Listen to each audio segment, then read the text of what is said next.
We gon' pull up with them sticks and hop out with them choppers. Walking out the tent. What's going on, guys? Welcome to the show. This your girl Tay. Today I'm here with Amari Reneea. her channel will be in the description down below. So today we're gonna be reacting to scary animations. Roll it.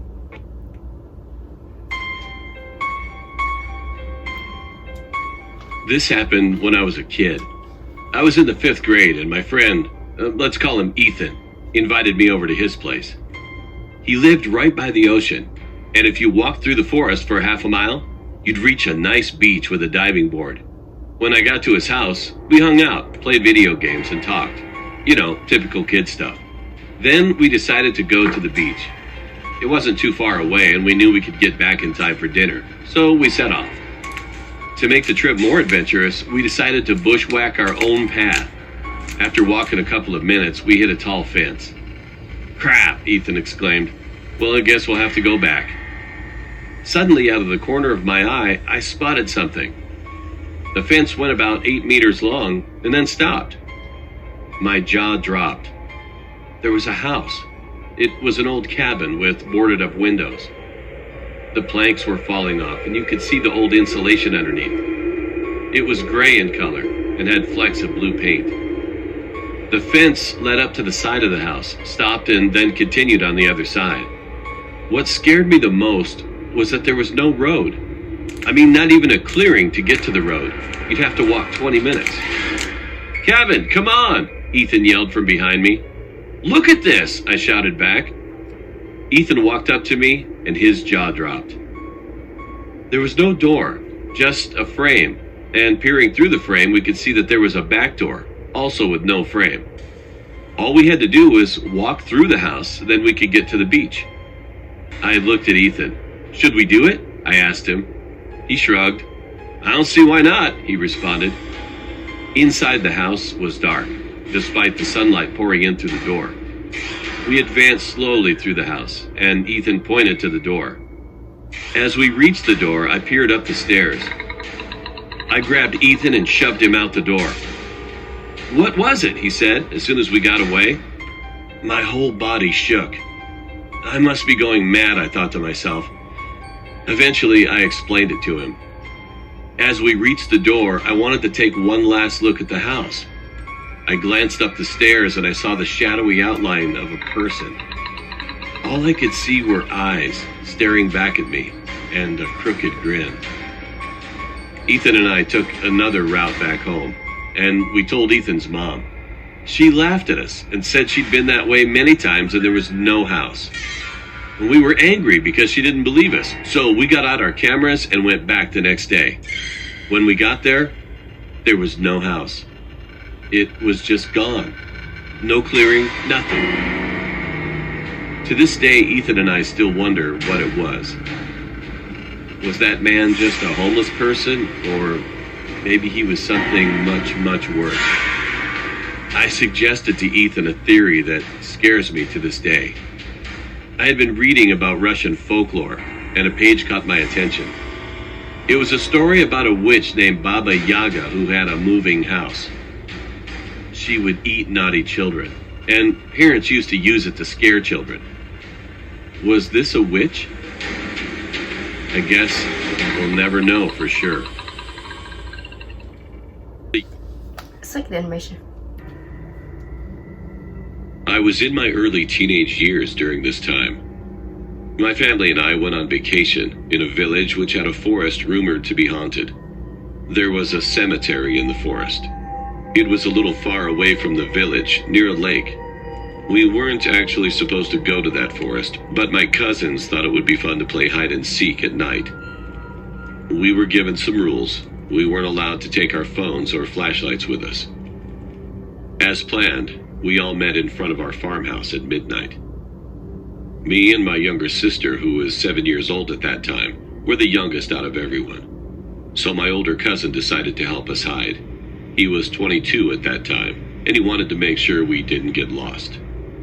After we chose who was going to be the seeker, we parted ways, trying to find the best hiding spot. My older cousin just wanted to win, so he took us to the cemetery. He said, "She'll obviously be too afraid to enter the cemetery. I think this will be a best hiding spot for us." Although my younger sister kept telling us not to go there, we shut her off, telling her she was just a kid and would make us get caught.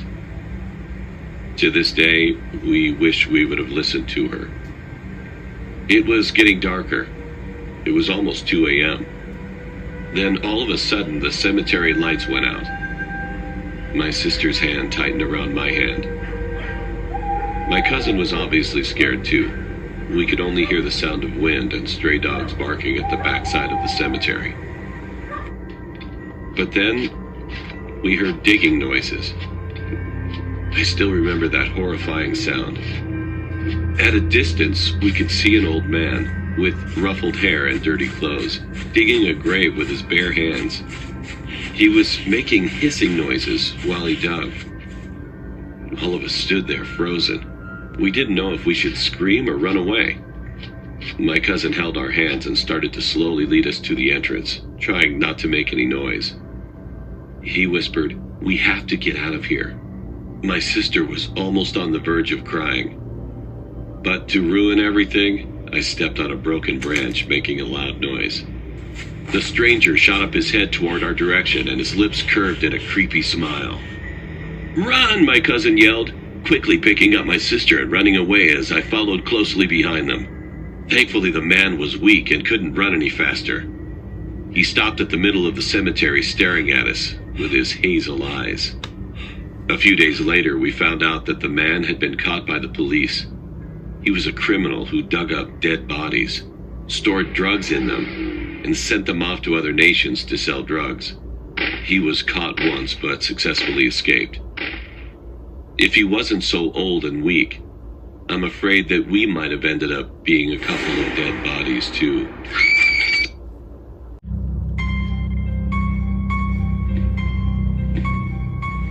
Hi, my name is Alyssa, and I'm 15. A few months ago, something strange happened to me. To this day, I can't explain exactly what happened.